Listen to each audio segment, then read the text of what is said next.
eu converso com a médica otorrinolaringologista, a doutora Sara Bitante Albino, sobre perdas auditivas em crianças e adultos. Sara, por que uma pessoa tem uma perda auditiva, né? Tirando os casos que eu sei que meningite, às vezes, é meningite, né, que pode causar uma perda auditiva, rubéola, me parece, não é isso? Cachumba.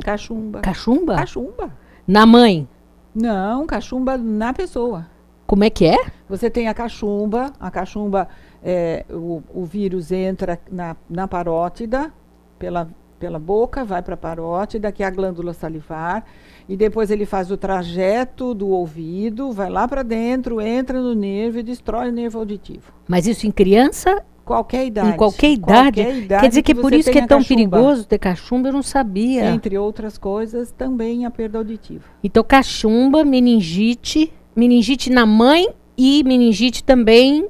Meningite na criança. Na criança. No adulto. Adulto pode ter meningite e ficar surdo. Que mais? Toxoplasmose, sífilis. A sífilis está voltando. Sim. Infelizmente.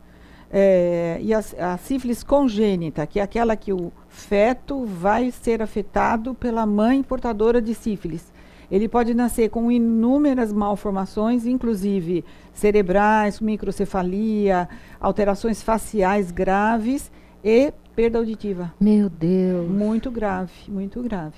Nós tivemos durante décadas aqui no nosso país a perda auditiva por rubéola.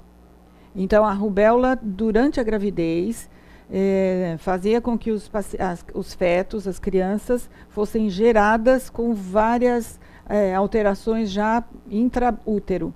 E a surdez era uma coisa assim, avassaladora, porque a criança às vezes nascia totalmente surda. Às vezes já tinha sido destruído, já no broto embrionário, a região interna do ouvido não tinha nem se formado. Nossa Senhora! E por isso que as vacinas são tão importantes. Uhum. E o Brasil agora não tem casos de rubéola já há muitos anos, né? Uhum. E a vacinação em massa é maravilhosa para isso. E tem as perdas auditivas causadas também por barulho ou por trabalho? Barulho, ruído no trabalho, nas grandes empresas que têm maquinário pesado. Apesar de que a medicina do trabalho agora está bem avançada também. E todo o esquema de informação ao funcionário, a infraestrutura das grandes empresas, eles fornecem todos os protetores, né, os EPIs, protetor auricular, faz exame de audição periodicamente, ensina o funcionário de que ele deve usar, e aí ele não tem, como tinha há uns anos atrás, tinha muito perda por ruído industrial. Agora já tem menos. Mas, em compensação, saiu recentemente um estudo que quem usa fone de ouvido de muitas horas por dia, com a intensidade do som muito grande, está perdendo a audição. Então, a molecada que fica aí com o fone o dia inteirinho, eu acho que mais uma preocupação para os pais, eles têm que, de vez em quando, lá perceber qual é a altura daquele som. Está muito alto. Ouve durante horas, né? Sim. Dorme. Eu tenho um paciente que um dia chegou com queixa, um adolescente, com queixa de dor de ouvido. E aí a mãe falou assim, fala para a doutora por que você está com dor de ouvido. Ele dormiu a noite inteira com um som de rock bem intenso no ouvido, fora o fone dentro do ouvido fazendo pressão na orelha. Então, mais uma coisinha para os pais estarem alertas. Nossa. E nesse pessoal que trabalha com música, também acontece bastante? Também acontece. Esses laboratórios de gravação de som, né, gravação de CD, enfim, eles têm tratamento acústico, mas ele não tira o ruído de lá de dentro. E a exposição ao ruído intenso por muitos anos, porque não é assim que você usou o fone umas 2 ou 3 vezes, você vai ficar surdo, não é isso. É o uso contínuo, né? A exposição contínua aos sons intensos é que vai fazer perder. E o que pode fazer? Qual é a prevenção para isso? A prevenção para o músico é usar protetor auricular. É difícil. Aquele coisinho? Sim, que... aquele que põe um tampão que põe no ouvido. Aí ele fala, mas eu não escuto direito a minha bateria, eu não escuto direito o som do vocalista, mas eu sei que grandes bandas usam. E cuidam bem para não fazer, porque eles ensaiam muito. Lógico. E aí aquela barulhada toda ao longo de uma vida. Músico de orquestra também perde a audição. Então tem que tomar cuidado mesmo. E o que é o teste da orelhinha?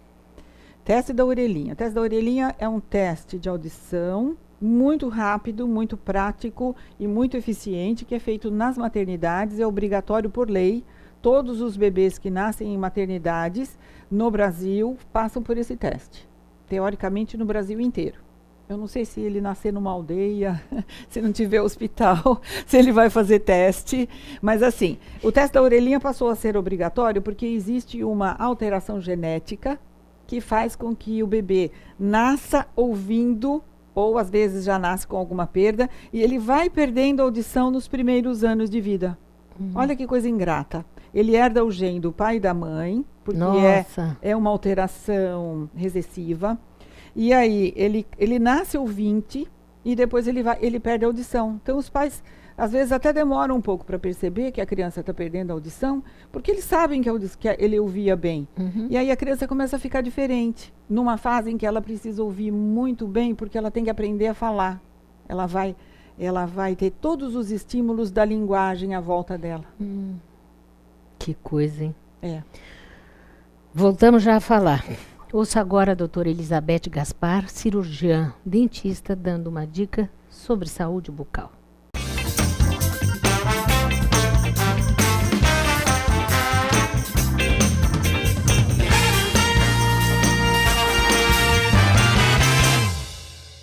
Olá, Mônica. Hoje eu vim falar sobre hepatite C. A hepatite C não existe vacina para ela. Ela é transmitida via sanguínea, com compartilhamento de seringas, de mãe para filho infectado, via sexual também. A hepatite C, descobrindo precocemente, é muito mais fácil os cuidados, o controle da doença. Mas para isso tem que estar atento aos primeiros sinais que nem sempre são evidentes. Ou seja, os primeiros sinais, tontura, cansaço, peles e olhos com amarelados, urina escura, fezes claras. Não descobrindo, depois de 6 meses, essa hepatite C passa a ser crônica. Ou seja, tem tendência muito maior de evoluir para uma cirrose hepática, até mesmo com câncer. Apesar da hepatite C não ter vacina, é muito fácil a prevenção. É só não compartilhar nada ou então não entrar em contato com nada que esteja exposto com sangue. Me mantenho à disposição. Qualquer dúvida, é só me contactar. Até semana que vem.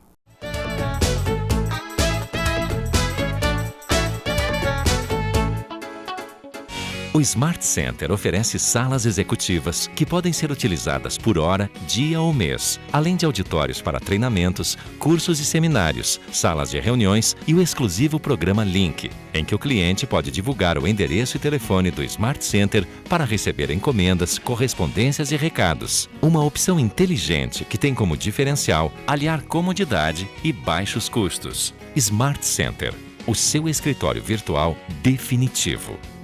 Comunicado. A Escola Santista de Astrologia está com inscrições abertas para os cursos regulares de formação em astrologia. Curso básico com turmas manhã, tarde e noite, interpretação de mapa astrológico, previsões e supervisão de mapas. A escola ainda oferece atendimento de mapas astrológicos e uma grande variedade de livros. Escola Santista de Astrologia, Rua Goitacazes, número 8. Telefone 3284-9714. Santos.